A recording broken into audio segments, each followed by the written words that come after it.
नमस्कार, जय हिंद, जय भारत। भारतीय अवाम ताकत दल अपने भारतीय भाई बहनों अर्थात अपने देश भारत की जनता अर्थात अपनी भारतीय अवाम से भारतीयता आधारित आपसी श्रद्धा, भारतीयता आधारित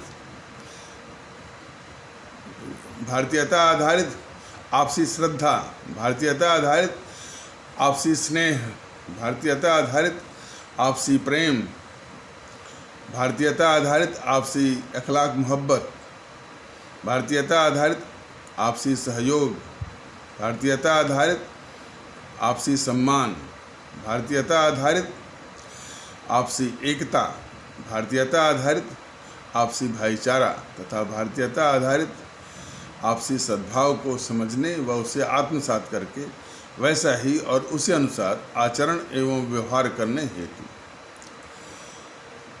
और इसके समस्त भारत में प्रचार प्रसार करने हेतु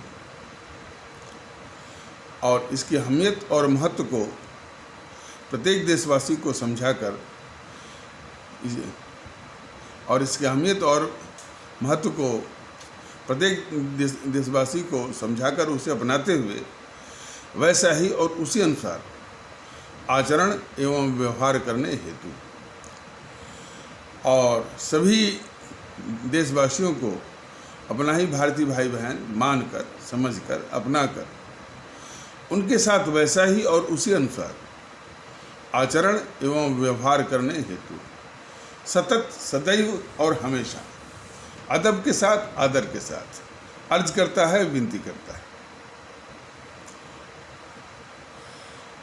कल एक समाचार मिला कि कलकत्ता उच्च न्यायालय माननीय कलकत्ता उच्च न्यायालय ने जो टीएमसी के खिलाफ एक फैसला दिया और कोई टिकट इसने दिया था किसी बांग्लादेशी को। देखिए, ये सब जो है वैसे से तो सच्चे अर्थों में वो बांग्लादेशी है,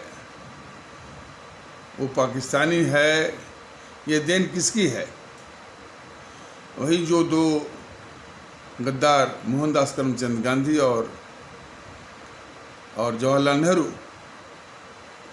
पाकिस्तान उन्हीं की देन है, भारत विभाजन उन्हीं की देन है और उसी पाकिस्तान से निकला बांग्लादेश अब और उसी से समस्या बांग्लादेशी। तो मुख्य रूप से तो समस्या का जो स्रोत है ये दोनों के दोनों देश के गद्दार जो है जवाहरलाल नेहरू और मोहनदास करमचंद गांधी। अब लेकिन इस परिप्रेक्ष्य से हट करके ये जो ममता बनर्जी है एक सांप्रदायिक भावना से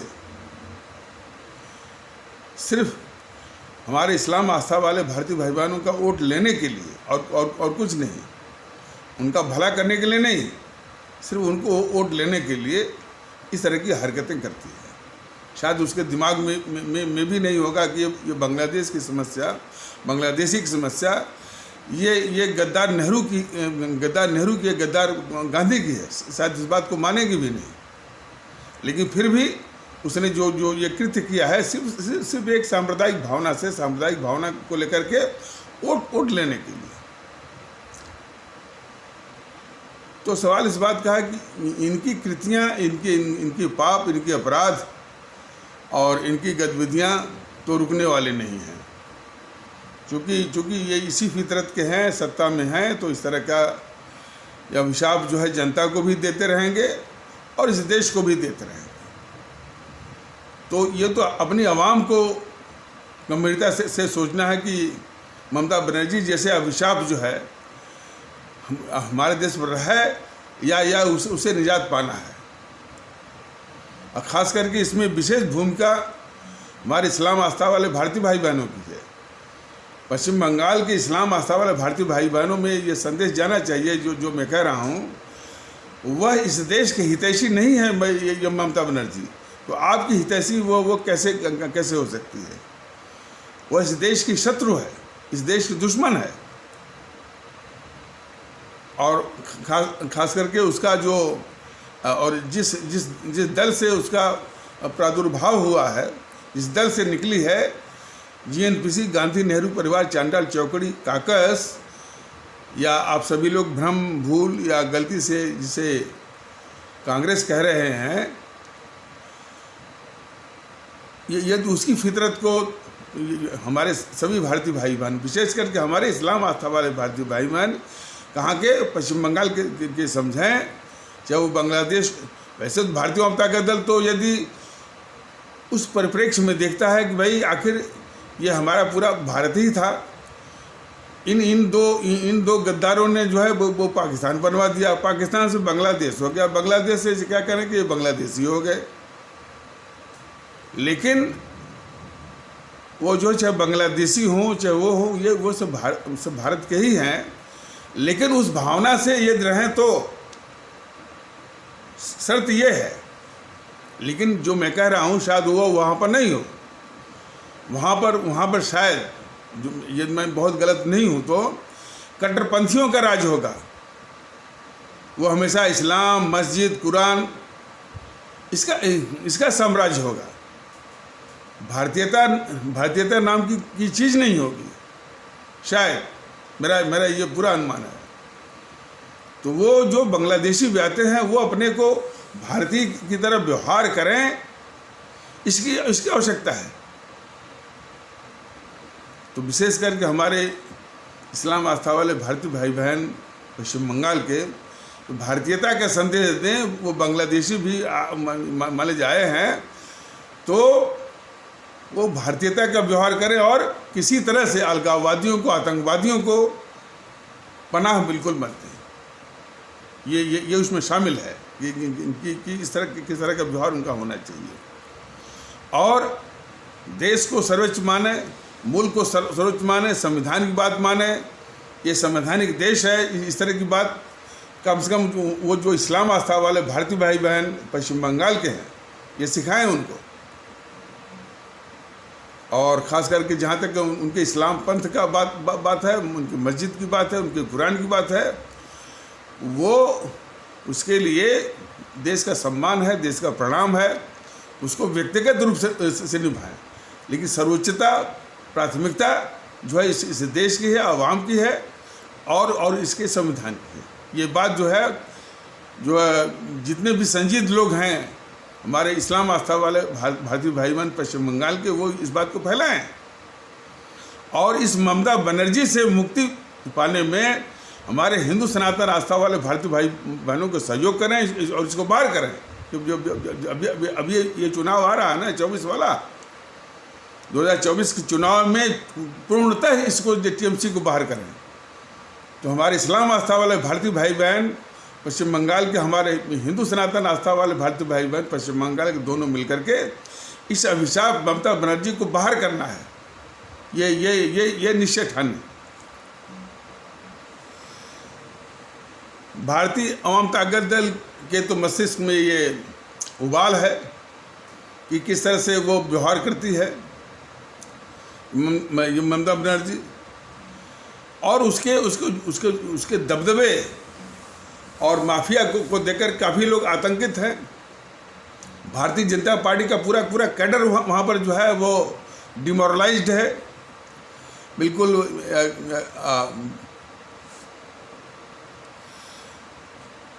तो भारतीय जनता पार्टी का जो कैडर है पश्चिम बंगाल में ममता बनर्जी की माफियावादी आतंक से पूरी तरह जो है वो हीन भावना से ग्रसित है।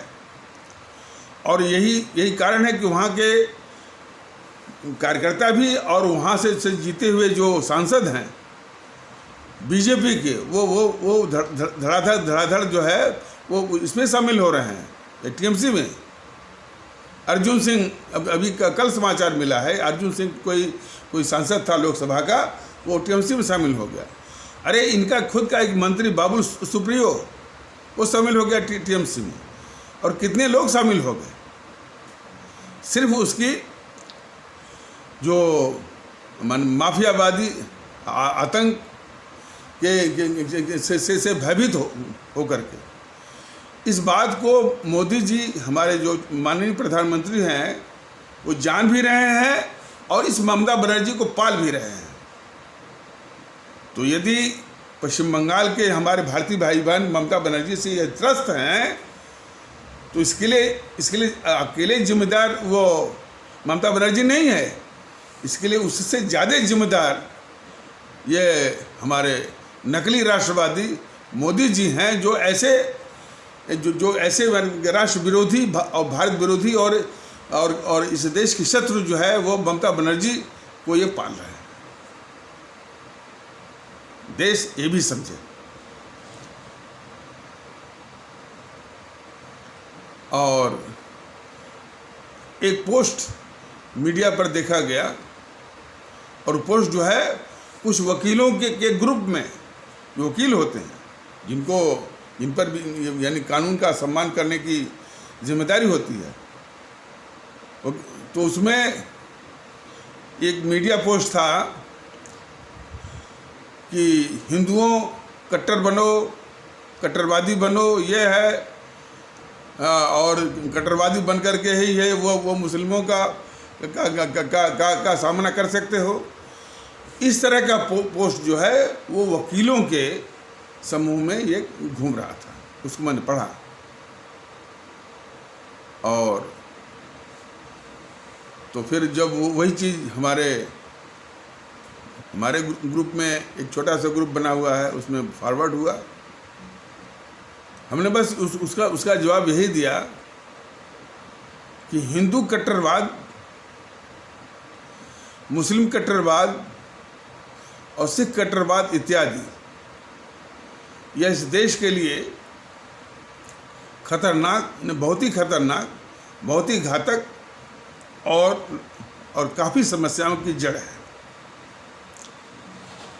और इसको प्रसारित करने वाले देश के शत्रु हैं। इसलिए इन ताकतों को पस्त करने और इनकी गतिविधियों को कुचलने की आवश्यकता है देश के हित में। तो इस बात को समझने की जरूरत है। हमारे देश में जो कट्टरवाद है वो भी पांथिक कट्टरवाद, हिंदू सनातन की ओर से वो कट्टरवाद, जो हमारे इस्लामिक आस्था वाले भारतीय भाई बहन हैं उसमें जो है वो कट्टरवाद।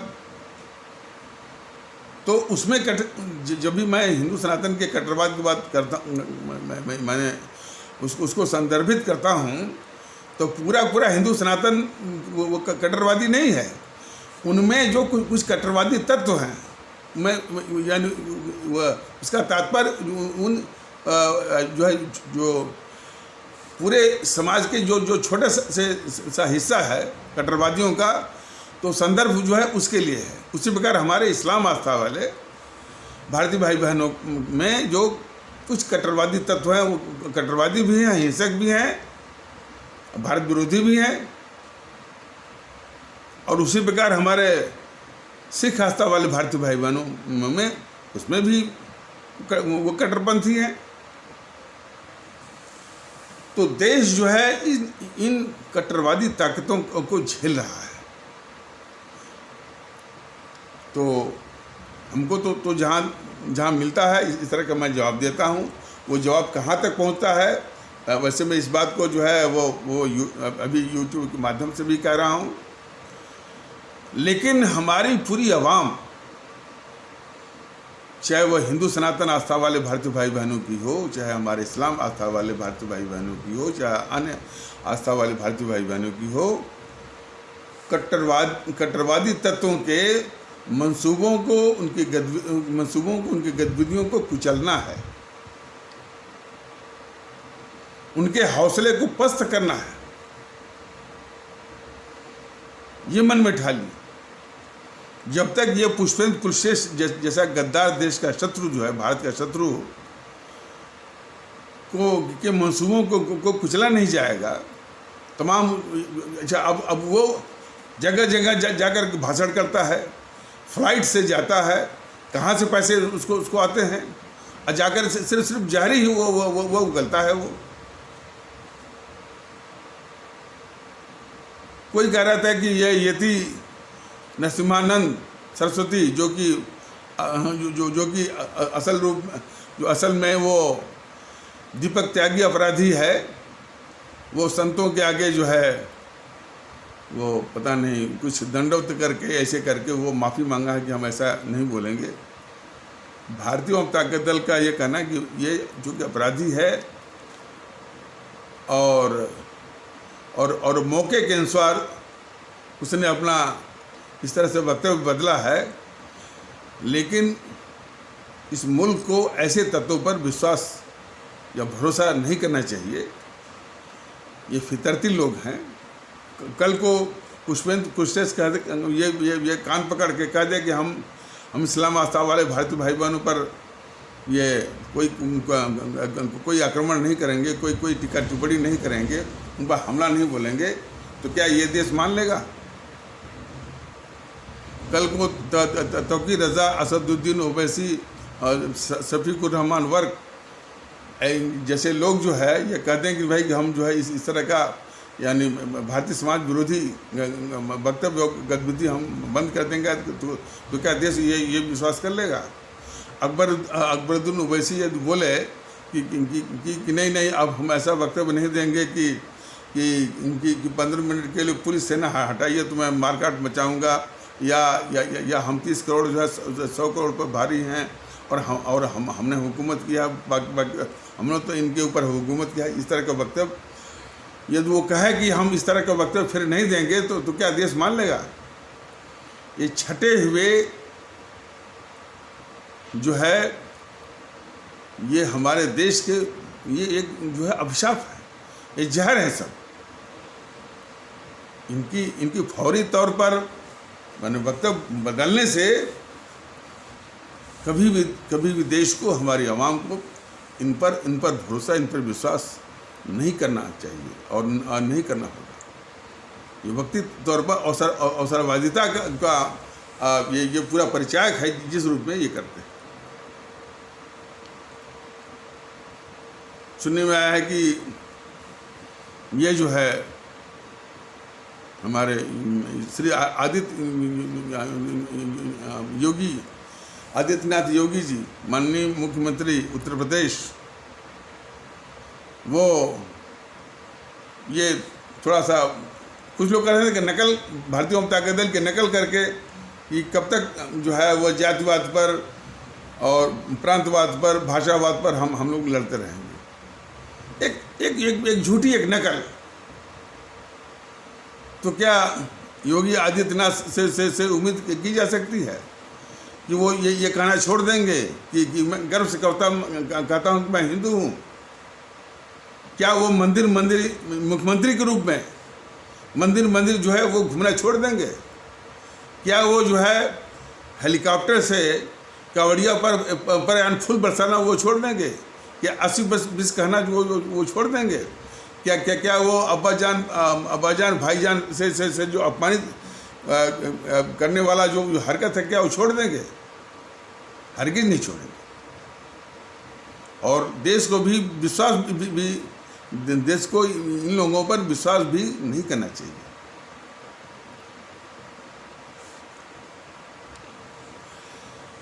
तो चर्चा चल रही थी कि हमारे देश में पांथिक कट्टरवाद यानी हिंदू सनातन आस्था वाले भारतीय भाई बहनों के तबके से कट्टरवादी तत्व, खास करके ये चिन्हित किया जाए तो ये हिंदू युवा वाहिनी के, बजरंग दल के इत्यादि के तत्व जो है बहुत ही यानी आग उगलते हैं हमारे इस्लाम आस्था वाले भारतीय भाई बहनों के तबके के खिलाफ। और दूसरी ओर हमारे इस्लाम आस्था वाले भारतीय भाई बहनों के तबके के जो कट्टरवादी तत्व हैं, वो तो खैर कभी वो हिंदू सनातन पर भी आक्रमण करते हैं, लेकिन ज़्यादा उनका यह रहता है कि कहते हैं कि हमारे कुरान में लिखा है कि काफिरों का कत्ल कर दो, इस तरह के आपको मिलेंगे। और किसी ने इस्लाम पंथ के खिलाफ, किसी ने मस्जिद के खिलाफ या किसी के खिलाफ यह बोल दिया तो फतवे जारी करते हैं उसका हाथ काट लो, उसका सर काट लो। उसके सर की कीमत लगाते हैं करोड़ों में। ये तो है। और इनके आदर्श जो है वो भारत में नहीं मिलते हैं, वो बाहर से लाते हैं, सऊदी अरबिया से लाएंगे, टर्की से लाएंगे, इस तरह के। और हमारे सिख आस्था वाले भारतीय भाई बहनों के तबके में जो कट्टरपंथी हैं, बेअदबी के बहाने वो हत्या कर देंगे। तो ये उनके कारनामों के नमूने हैं। तो कैसे, यानी इन कट्टरपंथियों से देश कैसे निजात पाए। और इन कट्टरपंथियों ने बहुत बड़ा नुकसान किया है कि अलग अलग एक नज़रिया जो ठूस दिया है उन तबकों में, उसी नज़रिए के वो शिकार हैं। और वो शिकार होने के कारण जो देश का असली शत्रु है इस मुल्क का, भारतीय जनता दल कब से बता रहा है, इस देश का शत्रु जो है जीएनपीसी है, गांधी नेहरू परिवार चांडाल चौकड़ी काकस है। भारतीय जनता दल बता रहा है कि इस देश का शत्रु जो वाम दल वाले हैं। बाकी और इससे चिपकने वाले जो और भी दल हो सकते हैं, लेकिन मुख्य रूप से ये दोनों हैं। लेकिन इसकी ओर संवेदनशीलता इसलिए नहीं हो रही है कि हमारे हिंदू सनातन आस्था वाले भारतीय भाई बहन के लिए जो है नेहरू परिवार, जीएनपीसी, वाम दल उतने खतरनाक नहीं लगते हैं। उनके लिए खतरनाक जो है हमारे इस्लाम आस्था वाले भारतीय भाई बहन यानी मुसलमान लगते हैं। और उसी प्रकार हमारे इस्लाम आस्था वाले भारतीय भाई बहनों के लिए जीएनपीसी, वाम दल या इत्यादि जो है इस मुल्क के लिए खतरनाक नहीं लगते हैं, जो कि बराबर भारतीय जनता दल बता रहा है। इनके लिए खतरनाक आरएसएस, बीजेपी लगते हैं। तो ये कट्टरवादियों माने वो क्रमशः कट्टरवादियों ने ये जो है इस तरह का नज़रिया, दृष्टिकोण या माने माइंडसेट, जिसे आप कहते माइंडसेट या मेकअप ऑफ माइंड या बेंटअप ऑफ माइंड, जो भी आप कह लीजिए अंग्रेजी में, इत्यादि नज़रिया है। ये नज़रिया इस मुल्क के लिए बहुत खतरनाक है। और उसमें जो सबसे बड़ी बाधा है, क्योंकि मुल्क के प्रति संवेदनशीलता लगभग शून्य है। मुल्क की अहमियत की शून्यता लगभग शून्य है। और उसकी वजह भी है। और मुल्क के प्रति और आवाम के प्रति, दोनों की संवेदनशीलता लगभग शून्य है। और उसके नमूने भी मिलते हैं। जहाँ एक और मंदिर की बात पर, अब जैसे ज्ञानवापी चल रहा है, तमाम इस तरह का हिस्टीरिया ये मीडिया जो पैदा कर रहा है। मीडिया के भी विषय में भारतीय जनता दल ने कहा कि यह देश का बहुत ही खतरनाक ये गैंग है। देश को अस्थिर करने में, देश में जो है उपद्रव करने में, नफरत जो है वो फैलाने में ये सबसे बड़ा एजेंट है। ये ज्ञानवापी के बहाने, किसी के बहाने नफरत नफरत जो है इस देश का शत्रु है। जिस देश को यदि स्थिर रहना है, मुल्क भारत को, और प्रगति करना है और चीन जैसे दुश्मनों का सामना करना है, तो नफरत को जो है पूरा शून्य करना होगा, उसको कुचलना होगा। ये मीडिया वाले जो है किसी न किसी बात को लेकर के नफरत ही ये फैलाते हैं। बताइए, ज्ञानवापी, मथुरा, फलाने ढेकाने, वो तर्क वो कुछ भी गढ़े, वो शिवलिंग मिल गया, वो शिवलिंग जो है वो पहले 2.5 फीट का था, अब वो 12 फीट का हो गया। ये है, इसका कोई मतलब नहीं। हमारे राष्ट्र के परिप्रेक्ष्य में इसका कोई मतलब नहीं है। सबसे पहले आवश्यकता है हमारे देश में जो है सद्भाव है, भारतीयता आधारित सद्भाव है, भारतीयता आधारित आपसी भाईचारा है, आपसी एकता है। पहले वो आ जाए तो हमारे देश में तमाम काबिल लोग हैं, और ये इसकी ज़रूरत को समझें कि जैसा कि कुछ तर्क बढ़ाते हैं कि भाई उनके लिए तो मस्जिद, वो तर्क क्या देते हैं, एक तर्क उनका ये भी चलता है, भाई उनके लिए तो मस्जिद हो सकती है, हमारे लिए तो भाई 2 ही 3 तो हमारे जो है वो इष्ट देव हैं, प्रभु राम है, प्रभु कृष्ण है, और ये शंकर भगवान है, उन्हीं का। अरे शंकर भगवान क्या सिमट गए हैं उसी ज्ञानवापी में? क्या भगवान कृष्ण जो है जो कि इस पूरी माने जो पूरे ब्रह्मांड के प्रतीक हैं वो सिमट गए हैं वो मथुरा में हैं? बिला वजह का तर्क जो है। और मान लीजिए मंदिर के तौर पर ऐसा आवश्यकता है भी, तो सर्वप्रथम देश में जो है नफरत को शून्य करके, नफरत को कुचल करके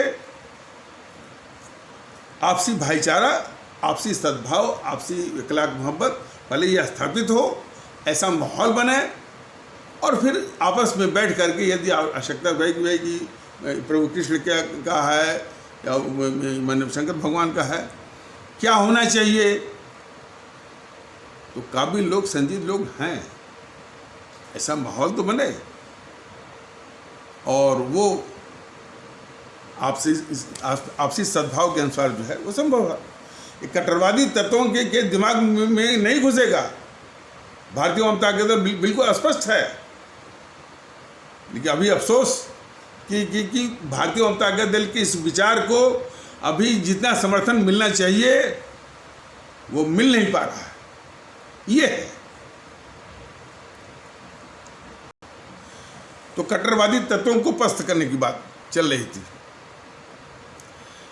कट्टरवादी तत्व जैसे आप शुरू करिए, जैसे ये है पुष्पेंद्र कुलश्रेष्ठ, भारतीय जनता दल बराबर कर रहा है कि ये देश का गद्दार है, भारत का शत्रु है। तो पहले तो ये हम विशेष करके हमारे हिंदू सनातन आस्था वाले भारतीय भाई बहन राष्ट्रीय हित के परिप्रेक्ष्य में देखें, तो इससे चिपकने के बजाय इसको अपना मसीहा मानने के बजाय इसको माने कि यह देश का गद्दार और शत्रु है, और इसकी सभाओं में जाना बंद कर दें, इसकी सभाओं को शून्य करें। पहला काम,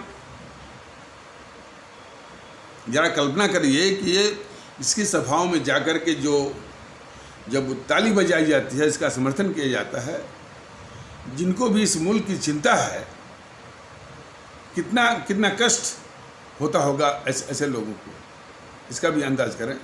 जब नफरत फैलाता हो, और नफरत का उसका एक ही जरिया है, हमारे इस्लाम आस्था वाले भारतीय भाई बहनों पर आक्रमण करना, वो भी निराधार, अनर्गल, बेसलेस। और इसके संबंध में मैंने बताया था कि उसका सामना जो है इस्लाम, देखिए ये मैं फिर से कह दे रहा हूँ, पुष्पेंद्र कुलश्रेष्ठ का सामना जो है हमारे इस्लाम आस्था वाले भारतीय भाई बहनों के तबके से जो लोग करते हैं, वह राष्ट्रीय परिप्रेक्ष्य में नहीं करते हैं, वो कुरान की बातों को उठा करके कि पुष्पेंद्र कुलश्रेष्ठ ने यदि ये इस्लाम पर बोला है, हमला किया है, तो हमारे कुरान में ये लिखा हुआ है। मैंने सिर्फ ऐसे ही सामना जो वो करने वालों को मैंने देखा है, ये उससे भी घातक है। यदि पुष्पेंद्र कुलश्रेष्ठ जैसे गद्दार और देश के दुश्मन का सामना करना है, तो कुरान और इस्लाम से सामना करना बंद करिए, राष्ट्रीय परिप्रेक्ष्य में आइए, अपने को भारतीय मानिए, भारतीय परिप्रेक्ष्य में तब आपको दिखेगा कि ये शत्रु है देश का। तो कमियां चारों ही ओर है।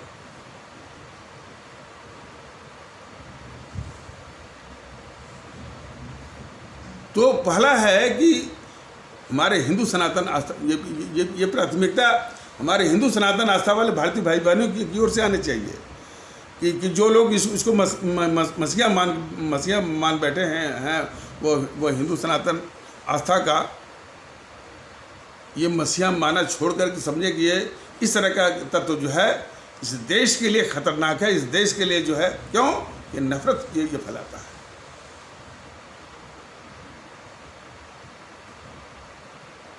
जिन मसलों की, जिन मुद्दों की और जिन विषयों की इस देश को आवश्यकता है उसका मजाक उड़ाता है।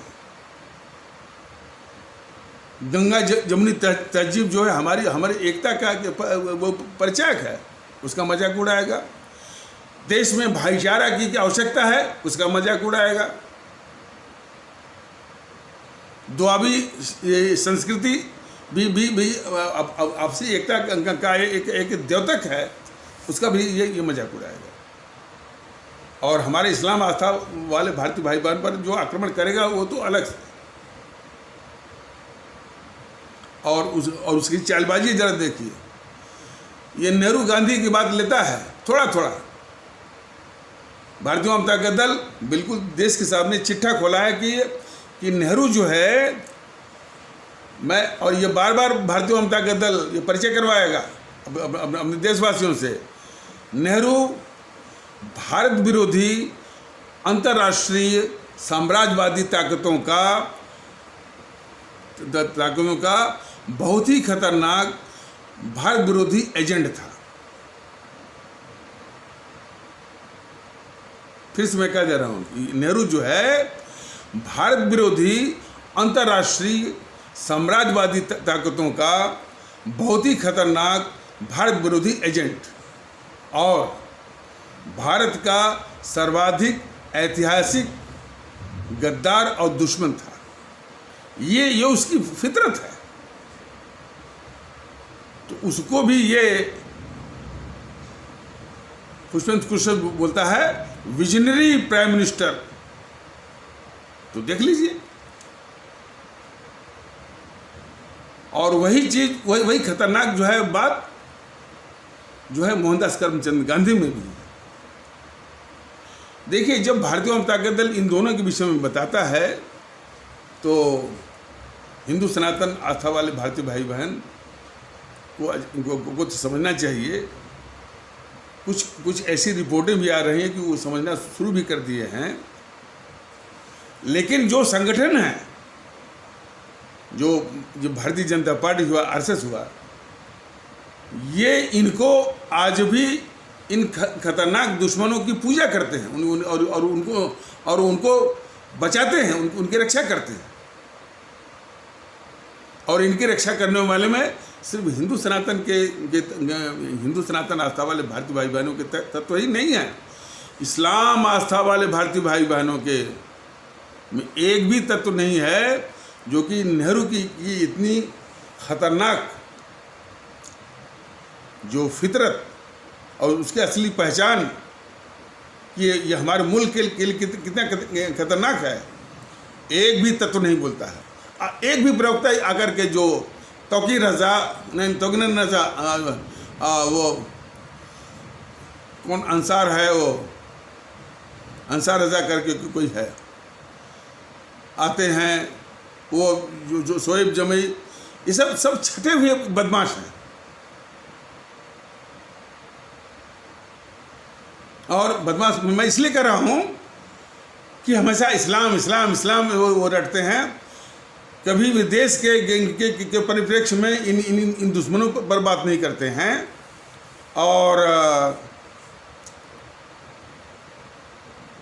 और कभी मुंह से निकले हम संविधान को मानते हैं, मुंह से बोल दे कि हम संविधान को मानते हैं। अब बराबर इस्लाम कुरान की वो रट लगाते हैं। ये संविधान को मानते हो तो देश में संविधान ही तो चलेगा। कुरान तो नहीं वही वो चलेगा। लेकिन नहीं, हमेशा दोगलापंथी। भारतीय आम ताकत दल ये बराबर बताएगा। कुछ लोग कह सकते हैं कि साहब आप वही बात, बिल्कुल वही बात कही जाएगी जी, बिल्कुल वही बात कही जाएगी कि आज देश को आवश्यकता है कि आपसी भाईचारे की जरूरत है। भारतीय आम ताकत दल ये बराबर बता रहा है। ये एजेंसियां जो है भाईचारा को नष्ट करने के लिए, आपसी भाईचारे को नष्ट करने के लिए, उसको तबाह करने के लिए नफरत का जो है पूरा षड्यंत्र या बाजार खोल रखा है। चारों ओर जो पोस्ट आता है वो नफरत का पोस्ट पर, हिंदुओं कट्टर हो जाओ, हिंदू एकता बनाओ, ये सब क्या है? जब तक ये प्रवृत्ति रहेगी भारतीय आम ताकत दल का ये वो चलता रहेगा। और भारतीय आम ताकत दल को अभी समर्थन, अभी सबसे बड़ी बाधा है वो संसाधन की। संसाधन के लिए कोशिश हो रही है, वो हो भी जाएगा। समय लगा है जरूर, लेकिन हो जाएगा। और इनको सामने से इनको बेनकाब करेगा। पुष्पेंद्र कुलश्रेष्ठ को भी बेनकाब करेगा, यति नरसिम्हानंद को भी बेनकाब करेगा, विष्णु जैन को भी वो बेनकाब करेगा, असदुद्दीन ओवैसी को भी बड़े अच्छे से इसे बेनकाब करेगा, और वो तौकीर रज़ा और शफीकुर रहमान, टी.एस. हसन, उनको भी बेनकाब करेगा। और जो छुटभैया आते हैं, जो है अंसार रज़ा करके आता है एक, और शोएब जमई आता है, साजिद रशीदी आते हैं, कौन दहलवी आता है, सब छटे हुए ये बदमाश है। सब हमेशा जो है आग में घी डालने के लिए, भाईचारा जो है स्थापित करने के लिए नहीं, भाईचारा को तबाह करने के लिए सब आते हैं। तो इसलिए भारतीय आम ताकत दल की मुहिम रुकेगी नहीं, बहुत हो चुका। ये समझाया गया है कि भाई ये कुछ लोग कहते हैं अंग्रेजों की चाल है, लेकिन अंग्रेज तो चले गए ना। वैसे मैंने वो समझाने के लिए मैंने बताया था, और वो बात सत्य भी है कि जो 1857 की हमारी पहली आज़ादी की क्रांति थी, उसमें हमारा हिंदू सनातन आस्था वाले भारतीय भाई बहन और हमारे इस्लाम आस्था वाले भारतीय भाई बहन में, या अब जो जन परंपरागत से मैंने हिंदू मुसलमान में जो एकता थी, वो अपने शबाब पर थी, अपनी जो है पराकाष्ठा पर थी, मिसाल के काबिल थी। मैंने नाम भी लेना जरूरी है। जहाँ एक और मंगल पांडे थे, रानी लक्ष्मीबाई थी, नाना साहब थे, तात्या टोपे थे, तो साथ में बख्त खान या बहादुर खान या खान बहादुर बरेली से थे। वहाँ फैजाबाद से मौलवी अहमदुल्ला, और नाना साहब के सहायक थे मौलवी अजीमुल्ला। लखनऊ से वो हमारी श्रीमती या मोहतरमा जो है वो बेगम हजरत महल, रानी लक्ष्मीबाई तो खैर थी। और बिहार में जगदीशपुर पड़ता है आरा जिले में, वहाँ से कुंवर सिंह। तो देश के खिलाफ तो अच्छा, जहाँ ये लोग क्रांति कर रहे थे अंग्रेजों के खिलाफ, तो वो एकता का परिचायक था। और इन लोगों ने हमारे बहादुर शाह जफर या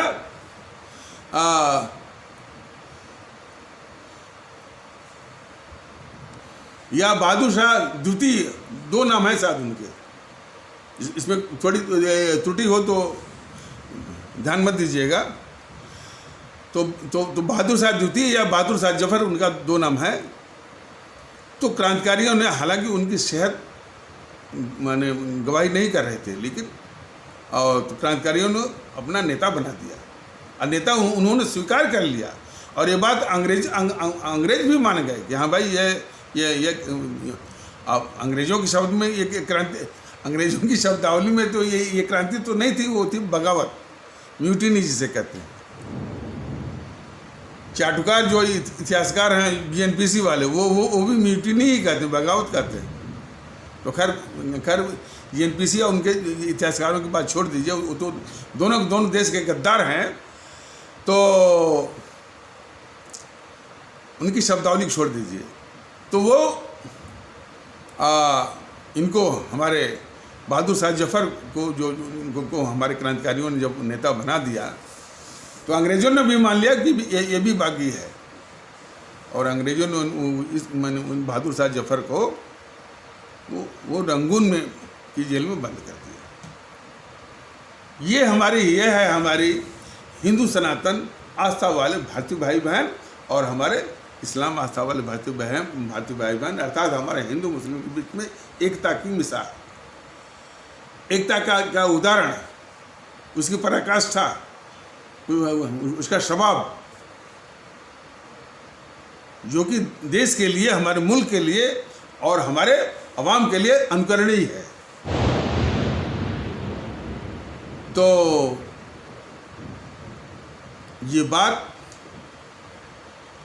ये देख करके, और अच्छा, और वो जो हमारी जो आज़ादी की प्रथम क्रांति थी 1857 वाली, वो विफल हो गई।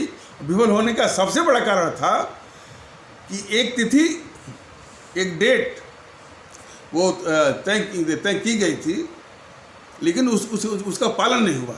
अलग अलग तिथियों पर कुछ अति उत्साहित होकर के मंगल पांडे वो आगे ही कर दिए,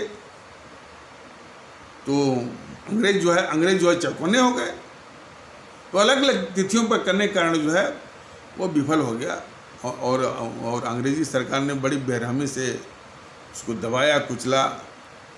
जिस भी एक गांव से कोई क्रांतिकारी था, वो पूरे गांव को फुकवा दिया और उनको मार करके जो है वो पेड़ों पर लटका दिया। उन्हें आतंकित किया सबको। कुचलने के बाद फिर भी वो अंग्रेज बड़े चिंता और मंथन में पड़ गए, और उनका ये कहना था कि भाई हमने इस बगावत को या म्यूटिनी को, माने जिसको हम लोग आज़ादी की क्रांति कहते थे, वो बोलते थे बगावत। खैर, तो वो उनके शब्दों में, उनके अनुसार वो कह रहे थे कि हमने इस बगावत को किसी तरह से दबा दिया, कुचल दिया। लेकिन था बड़ा खतरनाक, ये थोड़ी सी गफलत होती हमारी हुकूमत भी जा सकती थी। बात सही है। और इसमें जो उन्होंने माने हिंदू मुस्लिम एकता या हिंदू सनातन आस्था वाले भारतीय भाई बहन और हमारे इस्लाम आस्था वाले भारतीय भाई बहन के बीच में एकता से वो घबरा गए। इसलिए इस एकता को तोड़ने के लिए एक नीति जो बनाई, और नीति उनकी माने उनके शासन की नीति बन गई, उनके हुकूमत की नीति बन गई, हिंदू मुस्लिम की एकता को तोड़ना है। तो उन्होंने क्या किया, अलग अलग तंजीमें बनवाई, अलग अलग तंजीमें। पहली जो खतरनाक तंजीम बनी हिंदू मुस्लिम एकता को तोड़ने के लिए, वो बनी 1885 में कांग्रेस नाम की। और उसको अंग्रेजी हुकूमत ने, किसी अंग्रेज के द्वारा ही, वो अंग्रेज थे A.O. ह्यूम के द्वारा जो है ये कांग्रेस नाम की संस्था बनी। 1906 में मुस्लिम लीग की स्थापना हुई। 1920 में भारत के वामपंथियों की स्थापना हुई। और 1922 में हिंदू महासभा और 1925 में राष्ट्रीय स्वयंसेवक संघ। तो फिर से सुन लीजिए, 1885 में कांग्रेस, 1906 में मुस्लिम लीग, 1920 में ये भारत के वाम दल, 1922 में हिंदू महासभा और 1925 में आरएसएस। ये सब के सब जो है हिंदू मुस्लिम एकता को तोड़ने के लिए, उसमें नफरत फैलाने के लिए ये अंग्रेज़ों ने एक एजेंसी बनाई। अंग्रेज़ों के जाने के बाद भी ये तंजीमें जो है, आरएसएस हुआ, हिंदू महासभा या विश्व हिंदू परिषद कर लीजिए, मुस्लिम लीग ने अपना भारत में नाम बदल लिया है, इंडियन यूनियन बता मुस्लिम लीग करके नाम है, फितरत उसकी वही है। और उसके साथ कांग्रेस ये जेएनपीसी वाली सरकार भी बनाती है, वहाँ केरल में सरकार भी बनाती है।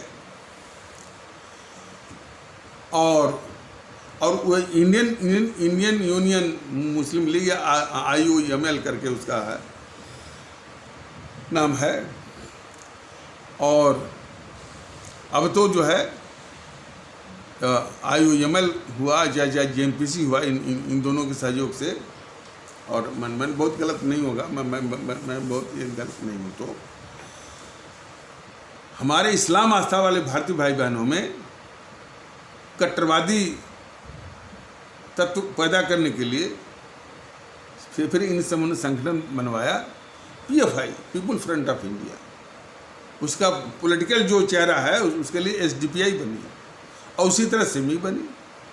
तो PFI, सिमी, SDPI ये कांग्रेस के जो है वो छत्र छाया में उसके सहयोग से, इंडियन यूनियन मुस्लिम लीग के सहयोग से बने सर।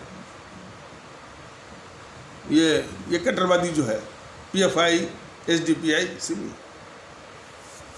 और जब भी दक्षिण भारत में चुनाव होता है, चाहे केरल में हो, चाहे कर्नाटक में हो, चाहे हो आंध्र प्रदेश में हो, यही PFI सिमी वाले जो है ये बिल्कुल उसको जेएनपीसी को जितवाने के लिए वो भाग लेते हैं। और जेएनपीसी के लोग, और यहाँ तक कि सोनिया गांधी ने भी PFI के नेताओं के साथ जो है फोटो भी खिंचवाए। तो हमारे इस्लाम आस्था वाले भारतीय भाई बहनों के तबके के जितने भी कट्टरवादी हैं वो जेएनपीसी के द्वारा पाले ही नहीं जाते, बल्कि उनके साथ फोटो भी मिलता है। लेकिन इतना ही तथ्य जो है जान लेने से बात नहीं बनती है। हमारे मुल्क के साथ जो है इतना ही तथ्य हम जान लें तो अपने मुल्क के साथ बहुत बड़ी नाइंसाफ़ी होगी। हमारे हिंदू सनातन आस्था वाले भारतीय भाई बहनों का नज़रिया जरा देखिए कि जैसे उदाहरण के लिए जाकिर मूसा नाइक के वक्तव्य जरा सुनिए।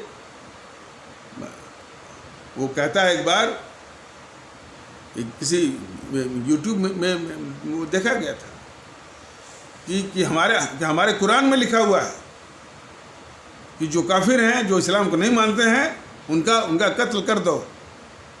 साफ कह रहा है जाकिर मुसलमान। ये उसकी एक जो है कट्टरवादी भाषा। उस जाकिर मूसा नाइक के साथ जो है देशभक्ति ये कहती है या देश हित ये कहता है कि जाकिर मूसा नाइक ऐसे लोगों को सेना के हवाले कर दीजिए, वो 1 मिनट में उसका वो निपटारा डिस्पोजल कर देंगे। लेकिन सिर्फ जाकिर मूसा नाइक का ही करेंगे, वो समस्या का समाधान नहीं है और देश के साथ जो है नाइंसाफ़ी भी है। उसके साथ ये भी जो है दिग्विजय सिंह जो फोटो खिंचवाया उसको भी सेना के हवाले करना चाहिए। तो जब तक इस तरह से देश के दुश्मनों का खात्मा नहीं किया जाएगा, देश में देशभक्ति कैसे आएगी? पूरे देश में देश के दुश्मनों को पाल करके देशभक्ति आएगी? कोई बताए? तो हमारे हिंदू सनातन आस्था वाले भारतीय भाई बहनों के तबके का नज़रिया जरा देखिए। वो जाकिर मूसा नाइक को लेकर के पूरे हमारे इस्लाम आस्था वाले भारतीय भाई बहनों से नफरत तो करेंगे, लेकिन दिग्विजय सिंह को बचाएंगे, उसको वोट भी देंगे। तो इस नजरिए से देश बचेगा? बताइए। ये सब घातक जो है वो दृष्टिकोण है। एक एक करके ये भारतीय जनता दल वो यानी उन कारणों का जो है वो ये असलियत वो रख रहा है।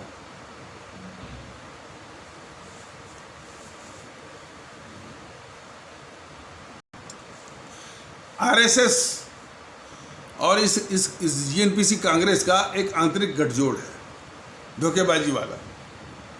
धोखेबाजी इसलिए कहा जा रहा है कि जनता की निगाहों में वो एक दूसरे के धुर विरोधी के रूप में वो पेश होते हैं। अब बराबर जो है जीएनपीसी कांग्रेस वाले बराबर इस आरएसएस को गाली गाली तो नहीं, मैंने वो हर चीज़ के लिए बस आरएसएस, और सिर्फ अब अपने से ही नहीं, खुद जीएनपीसी ने अब तो जितने भी हैं वो समाजवादी पार्टी के लोग, बहुजन समाज पार्टी के लोग, आरजेडी के लोग, टीएमसी के लोग, बस आरएसएस का नाम लिवाती है ये जीएनपीसी, आरएसएस। और खुद यानी वो सारे अपराधों के लिए, माने सारे जो है देश की गद्दारियों के लिए जिसके लिए जीएनपीसी खुद जिम्मेदार है, माने देश को तोड़ना, नफरत वो फैलाना, ये सारा काम जो है जीएनपीसी अपने एजेंडों के द्वारा करती है। लेकिन वो आरोप लगाती है आरएसएस के ऊपर। अब देखिए साजिश, आरएसएस उन आरोपों का जवाब नहीं देती है। आरएसएस जो है वो उस सारे आरोपों को स्वीकारती है। और क्यों स्वीकारती है? ताकि देश की आवाम ये समझे, देश कि भाई जो आरोप लगाता है आरएसएस के ऊपर वो सही है, आरएसएस ही गलत है। और यही कल्चर जो है आरएसएस ने इसको सिखाया हुआ था, इसे बीजेपी को, कि भाई बीजेपी वालों जब जीएनपीसी आप पर आरोप लगाए तो जवाब मत देना, उसको स्वीकारना।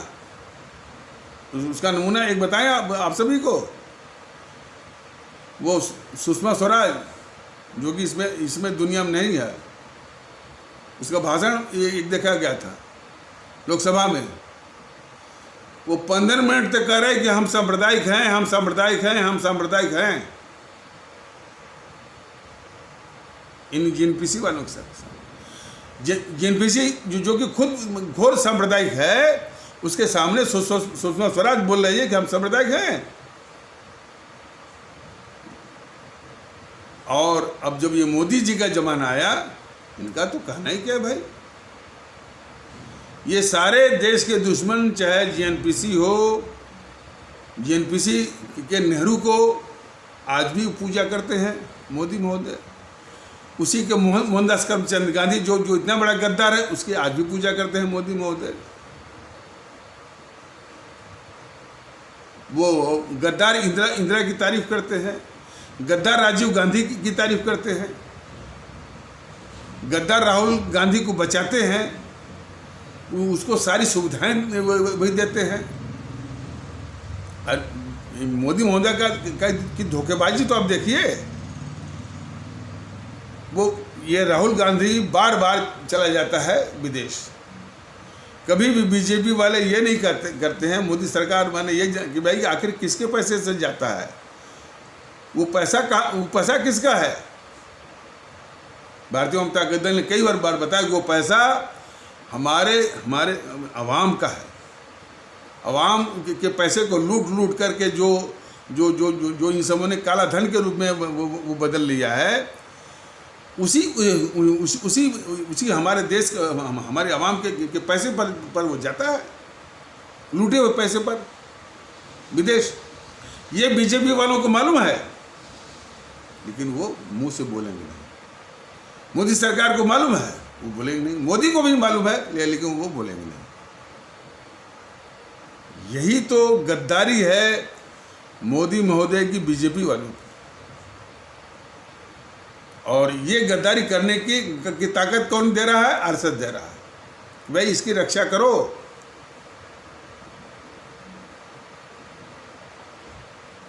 और तो वीज़ा कौन देता है?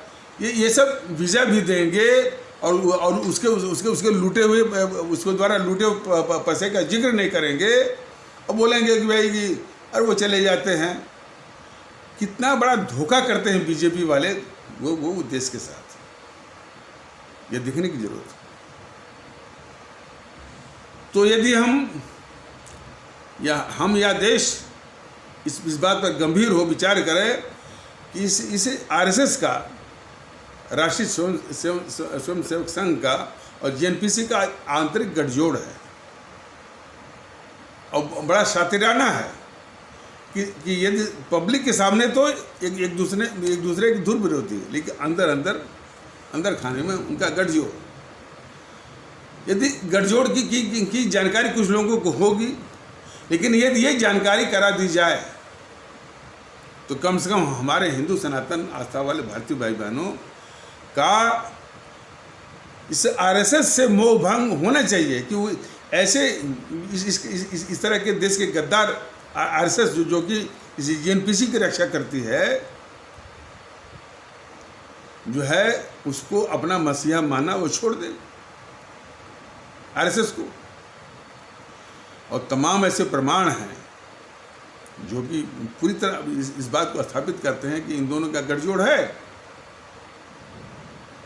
और उसी प्रकार हमारे इस्लाम आस्था वाले भारतीय भाई बहन जो कि आरएसएस से नफरत तो करते हैं, लेकिन इस जेएनपीसी को चिपकाते हैं अपने छाती से।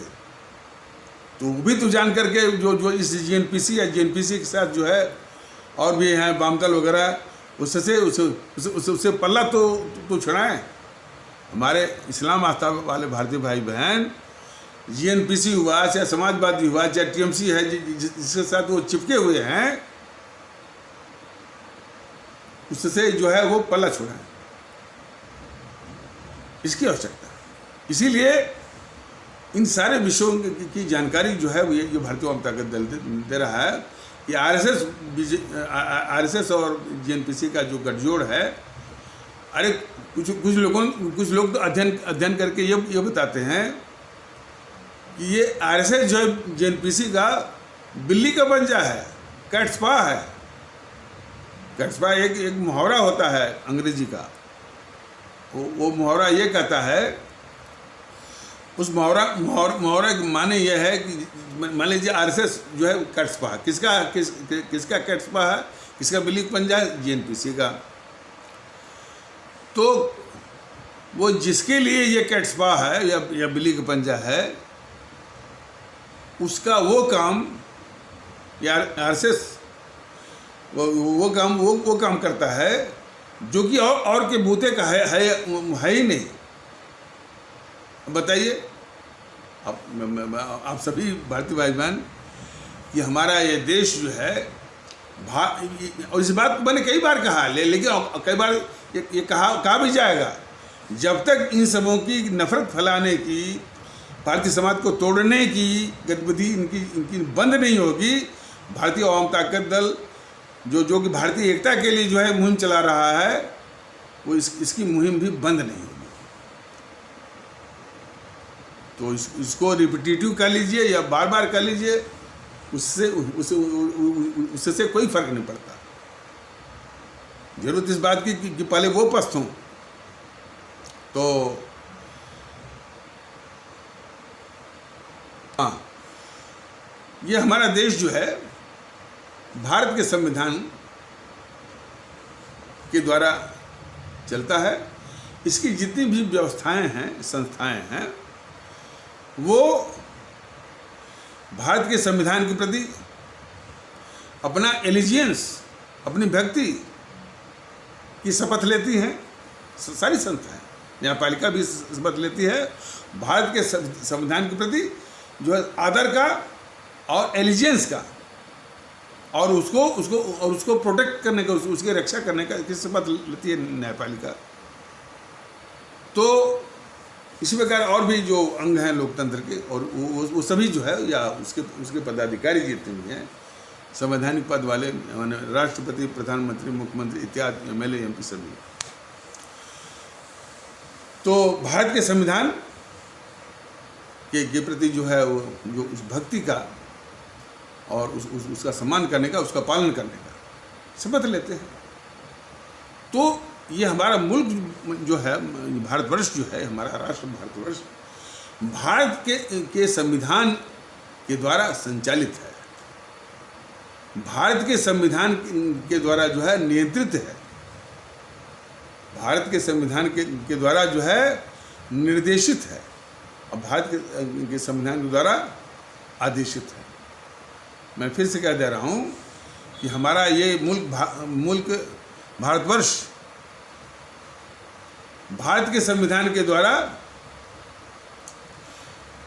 संचालित है, भारत के संविधान के द्वारा नियंत्रित है, भारत के संविधान के द्वारा जो है निर्देशित है, भारत के संविधान के द्वारा आदेशित है। अंग्रेजी में यदि इसको कहा जाएगा, कहना है तो our nation Bharatvarsh is conducted by Bharatiya constitution, controlled by Bharatiya constitution, mandated by Indian Bharatiya constitution and directed by Bharatiya constitution.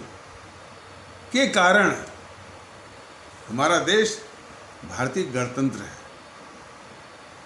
Bharat गणराज्य है, या भारतीय जो है रिपब्लिक है। इंडियन रिपब्लिक बोलते हैं अंग्रेजी में, लेकिन वो इंडियन शब्द मैंने भारतीय जनता दल की शब्दावली में नहीं है। इंडिया, इंडियन में सब नहीं, न इंडिया है, न इंडियन है, न हिंदुस्तानी, कुछ नहीं है। ये सब जो है भारतीयता को डाइल्यूट करने के लिए ये साजिशें हैं, के कारण हमारा देश जो है भारत गणराज्य है और भारतीय गणतंत्र है। ये सच्चाई है। तो इस सच्चाई के विरुद्ध ये RSS क्या बोलता है? ये बोलता है ना कि ये हिंदू राष्ट्र है। कितना बड़ा झूठ! सच्चाई है कि हमारा देश जो है भारतीय गणतंत्र है, भारत गणराज्य है, या और भी इंडियन रिपब्लिक है। ये क्या बोलता है RSS वाला? ये हिंदू राष्ट्र है। और अपने इस झूठ को ढकने के लिए एक दूसरा भी तर्क गढ़ता है। ये दूसरा भी एक झूठा तर्क गढ़ता है, कहता है हम तो जितने भी इस देश में रहने वाले हैं उनको हिंदू मानते हैं। अरे मूर्खराज, आपके मानने से क्या होता है? इसमें अलग अलग पंथ के मानने वाले हैं, लेकिन फिर भी उनका जो संवैधानिक अस्तित्व है वो भारतीय है। सभी हिंदू नहीं हैं। हिंदू वाले भी हिंदू नहीं हैं, वो भारतीय हैं। और इस्लाम आस्था वाले भारतीय भाई बहन तो भारतीय तो है ही, और दूसरे वाले हिंदू भी हिंदू नहीं है। जो ये संवैधानिक जो है वो भारतीय है। हिंदू सनातन उनकी एक व्यक्तिगत आस्था है, लेकिन संवैधानिक पहचान की वो भारतीय है, हिंदू नहीं है। ये सच्चाई उसके सामने जो आईना दिखाने की जरूरत है। और जितने ऐसे हैं सबको अब देखिए इस झूठ का असर। अब कोई यानी देश में तो कोई रहा नहीं बताने के लिए भाई कि भाई सब लोग भारतीय हैं और भारत के संविधान से चलता है। तो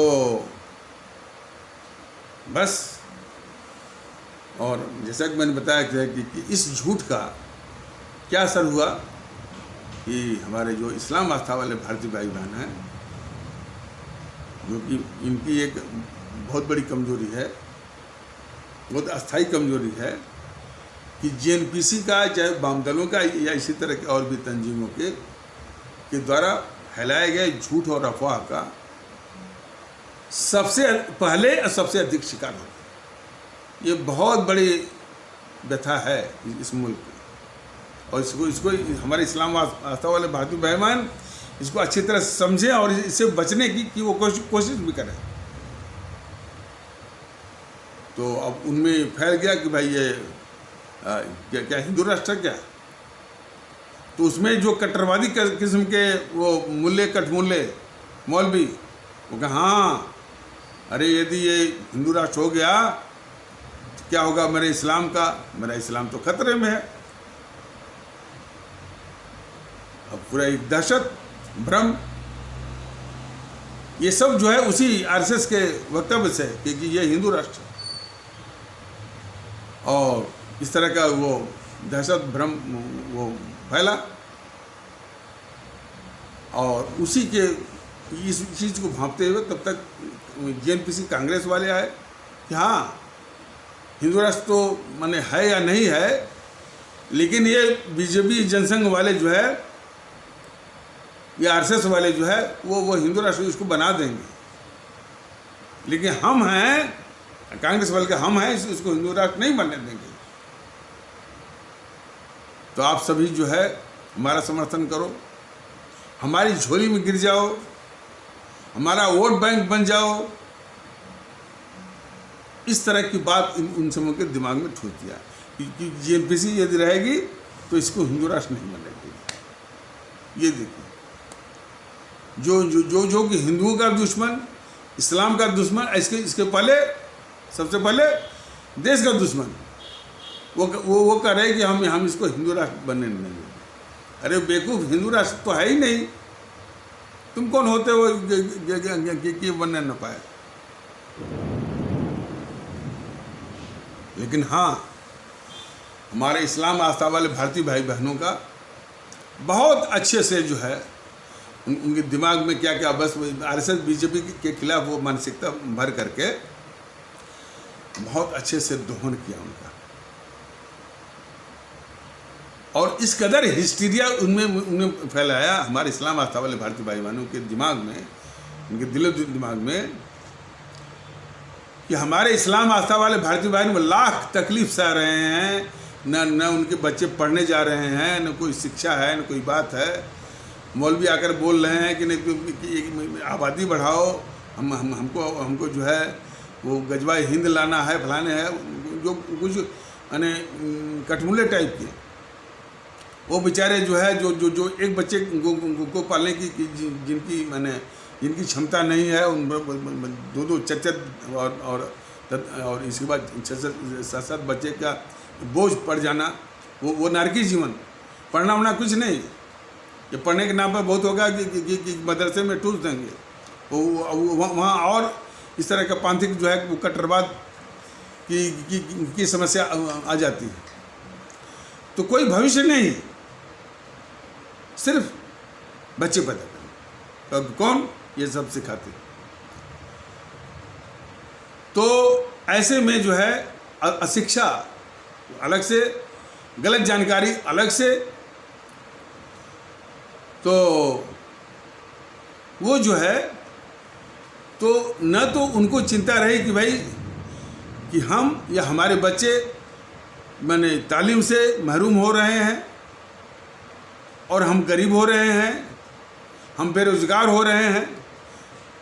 थोड़ा बहुत इधर कुछ टेक्निकल काम सीख लिया तो उसी में उनको रोज़गार मिल जाता है, जो भी उनके बच्चों को वो, लेकिन वो भी उससे क्या होता है? तो वो जो जिस जीवन के वो हकदार हैं इस राष्ट्रीय परिवेश में, कि उनको या उनके बच्चों को अच्छी तालीम मिले, शिक्षा मिले, टेक्निकल एजुकेशन, मेडिकल एजुकेशन, और वास्तव में वो काबिल बनकर के हमारे एपीजे अब्दुल कलाम टाइप का बने क्षमता है। ये सारी क्षमता, सारी काबिलियत जो है सब उनको नष्ट कर देते हैं। और वो जो यानी आरएसएस के शह पर, और फिर जेएनपीसी वालों जो हिस्टीरिया फैलाया उनके दिमाग में कि भैया न आप अपने शिक्षा की चिंता करो, ना ना आपने वो आर्थिक गतिविधियाँ, आर्थिक उत्थान की चिंता करो, ना जो है वो रोजगार की चिंता करो। सिर्फ एक ही काम आपको करना है, बीजेपी को हराना है। इस तरह का वो हिस्टीरिया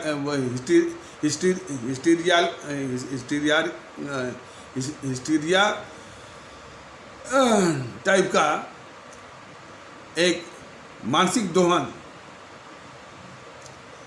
ये सब जो है वो किए हुए थे।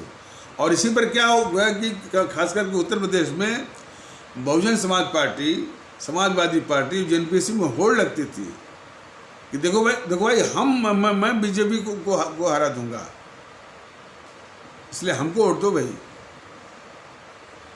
तो जहाँ देश में इस तरह का एक माहौल हो कि हम सिर्फ इस पार्टी को हराना है, वहाँ क्या विकास की बात होगी, क्या एक स्वस्थ जो है वो विचार की बात होगी? बिल्कुल नहीं। और इसीलिए इस्लाम आस्था वाले भारतीय भाई बहनों में सिर्फ वो दुश्मन मानने लगे बीजेपी आरएसएस को, लेकिन जो देश का दुश्मन है जेएनपीसी और वामदल इत्यादि जो है, इन दुश्मनों की ओर से पूरे जो है हमारे इस्लाम आस्था वाले भारतीय भाई बहनों का बिल्कुल दिमाग चलता ही नहीं है। लेकिन ये इसके लिए जिम्मेदार हमारे इस्लाम आस्था वाले भारतीय भाई बहन है, इसलिए वही मत बताओ, इसके लिए सिर्फ जिम्मेदार है आरएसएस वाला, जो कि हिंदू राष्ट्र बोलता है।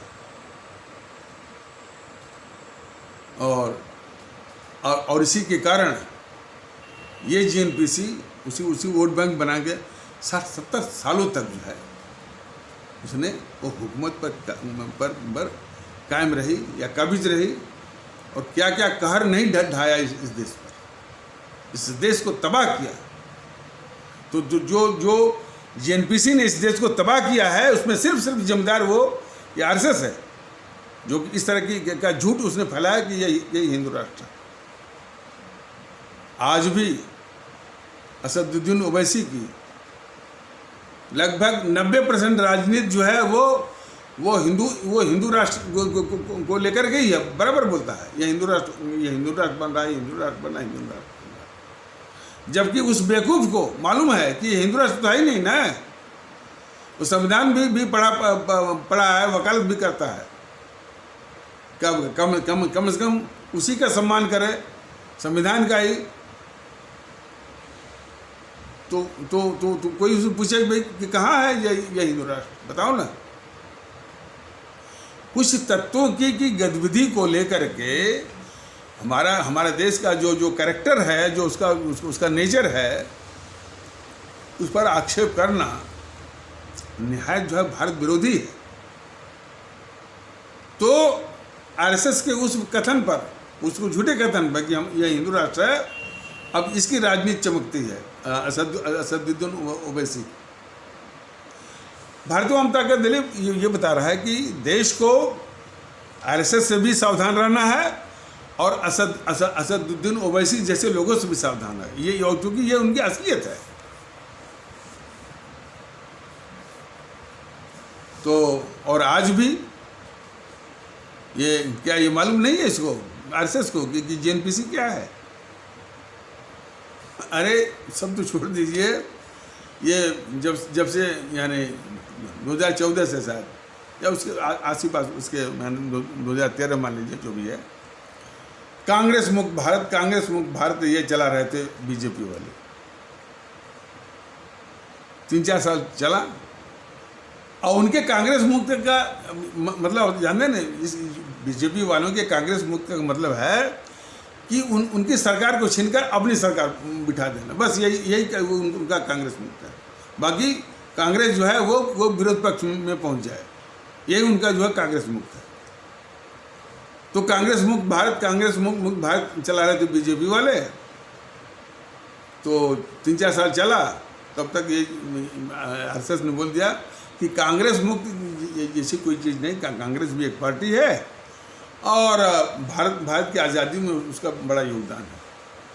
उसके इस तरह के वक्तव्य देने के बाद, आरएसएस के द्वारा इस तरह के वक्तव्य देने के बाद बीजेपी का जो गुब्बारा था, कांग्रेस मुक्त भारत, कांग्रेस मुक्त भारत, पूरा गुब्बारा ही फुस हो गया। फिर किसी बीजेपी वाले के मुंह से नहीं निकला कि कांग्रेस मुक्त भारत और कांग्रेस मुक्त भारत। तो किस तरह से ये बचाती है ये आरएसएस जो जेएनपीसी को, यह भी हमारे भारतीय भाई बहन समझें इसको। ये सब जो बीमारी है हमारे देश में व्याप्त है, उसका एकमात्र इलाज है भारतीयता। इस भारतीयता और भारतीयता आधारित सब कुछ, इखलाक, मोहब्बत, भाईचारा, सद्भाव, बंधुत्व स्थापित करना है और इन शक्तियों का नाश ईवीएम पर करना है।